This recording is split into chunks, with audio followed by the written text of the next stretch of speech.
அனைவருக்கும் அன்பு வணக்கம். இன்றைய கவிஞாயிறு நிகழ்ச்சியில் கவிதையினை அமிர்தினி சுரேஷ் அவர்கள் கவிஞர் சிற்பி பாலசுப்ரமணியம் அவர்களின் கவிதைகளை வாசிக்க வருகிறார். கேட்டு மகிழுங்கள்.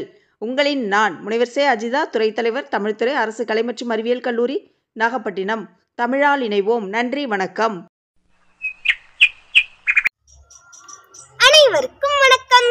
வாரம் ஒரு கவிஞர் நிகழ்ச்சியில் இன்றைய கவிஞர் சிற்பி பாலசுப்ரமணியம் அவர்கள்.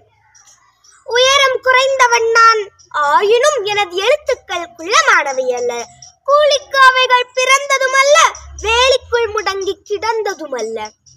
அங்கோ வாரும் பிள்ளாய், என்னை நானே சிதையில் ஏற்றி எருவிட்டு மூடுதரம் சுற்றி வந்து எரித்து பார்த்து முடிச்சாச்சு.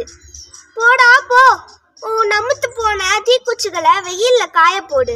வீணையை வெட்டி விறகாக்கு, விரலை நறுக்கி குழம்புவை, இதயத்தை வற்றலாக்கு, ஊரை கூப்பிட்டு விருந்துவை. ஒருத்தரும் வராவிட்டால் பந்திக்கு நீயே முந்து. ஒரு கிராமத்து நதி. எங்கிருந்து வருகிறது இந்த நதி? மலைகளின் மௌனம் உடைத்தா, முகில்களின் ஆடை கிழித்தா, வனங்கள் பேசிய ரகசியங்கள் கசித்தா வருகிறது இந்த நதி. என்னிலிருந்து, என் அந்தரங்கங்களில் இருந்து ஊற்றுக்கண் திறந்து, என் மார்புகள் புல்லரித்து, என் இரத்த குழாய்களில் புல்லும் பூவும் மணந்து, என்னை முழுக்காட்டி என்னையே கரைத்து கொண்டு அங்கிருந்து வருகிறது இந்த நதி.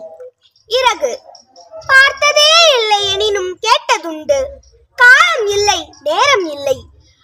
அந்தைகளில் கருக்கு இருட்டில், நண்பகலில் மாலைகளில் வேலை இன்னது என்றில்லை.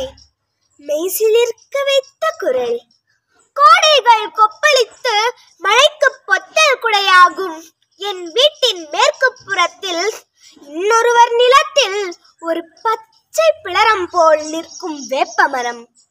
என் கூரை மேல் நிழல் தூவும் குளிர்காற்று தூதுவிடும் சில போது மனதை கவ்வும் ஒரு மாயமாயிருக்கும் இந்த வேப்பமரம். ஏகாந்த புல்லாங்குழல் இலை அடருக்கு உள்ளிருந்து கூவி இழுக்கும் ஒரு குயிலின் குரல் தூண்டில். பிள்ளையின் அழுகை. பதைக்க பதைக்க ஓடினேன் பச்சை சமுத்திரம் அலைப்பாய்ந்த இடத்தில். வெட்டவெளி, வெறும் பரப்பு. என் நிழல், என் உயிர்காற்று, என் ஆன்மா, என் சங்கீதம். சுள்ளிகள் உலர்ந்த இலைகள், மரத்துகள்கள், வெட்டப்பட்ட அடிமரம் பூமியின் காயமாய் விரிசல் விட்டு கிடக்கிறது.